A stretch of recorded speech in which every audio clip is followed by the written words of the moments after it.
Bonjour, ici Griway, analyse pour le site signalforex.fr. Nous sommes le jeudi 3 mai 2012 et voici une nouvelle vidéo d'analyse sur le CAC 40. Aujourd'hui, je remplacerai Iceberg.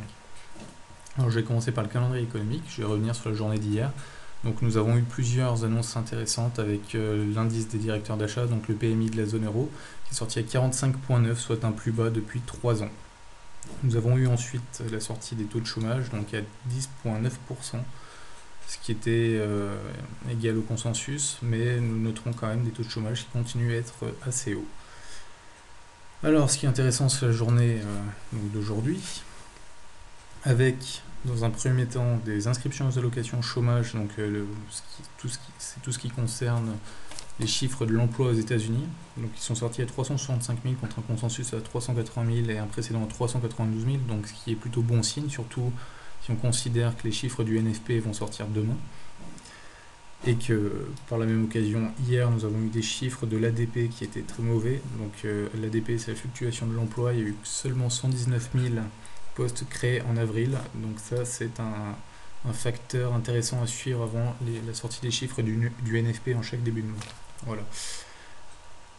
Donc bien sûr ça supporte les cours du CAC 40, mais ce qui a plombé les cours aujourd'hui, c'est le discours du président de la BCE, M. Draghi, qui a fait plusieurs déclarations, notamment qu'il n'envisageait pas de réduction du loyer de l'argent, et surtout qu'il n'envisageait pas non plus d'initiative pour soutenir la croissance. Voilà, donc ça a plombé parfaitement le CAC 40, qui d'ailleurs a clôturé aujourd'hui à moins 0,1% au niveau des 3223. Donc pour finir avec le calendrier économique, demain surveillez attentivement le NFP, qui est le chiffre le plus important en macroéconomie. Voilà pour...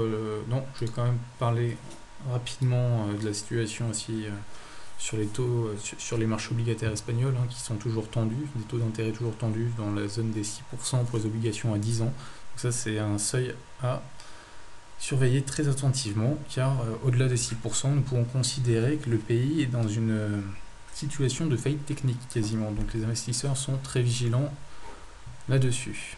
Voilà, sinon on a actuellement également en Europe quelques tensions aux Pays-Bas, vous savez, il y a quelques tensions au niveau du gouvernement. Donc voilà, c'est le genre de choses à suivre actuellement sur le CAC 40. Je vais passer sur les cours, donc sur les cours en hebdo, je vais reprendre l'analyse d'Iceberg. Donc il y a une ligne de coup sur le niveau de 3250 qui avait eu le rôle de ligne de coup pour une ETE inversée, donc en mai 2009, mai 2009. Donc épaule, tête, épaule. Plus récemment, un double bottom. Et voilà, donc c'est une ligne de coup à 3350 qui est très importante. Donc je vais passer sans plus attendre en daily.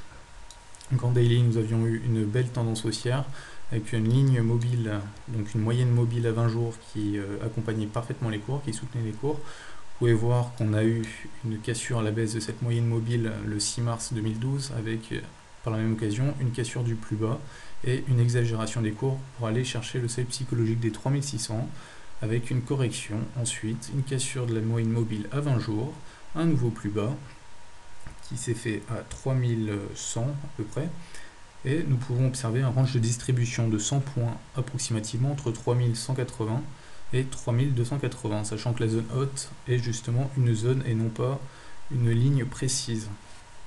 Voilà, donc actuellement on est sur une zone de résistance avec la moyenne mobile à 20 jours qui est testée en ce moment même.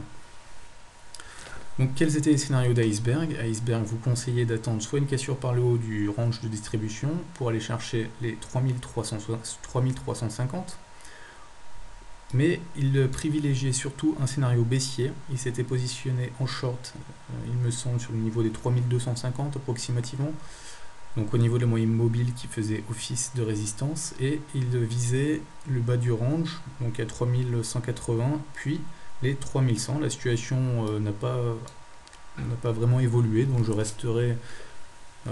n'évoquerai pas de nouveau scénario. Voilà, la tendance se poursuit, nous surveillerons demain la sortie du NFP, soyez vigilants, et puis voilà, c'est à peu près tout. Sur ce, bonne soirée, et à bientôt.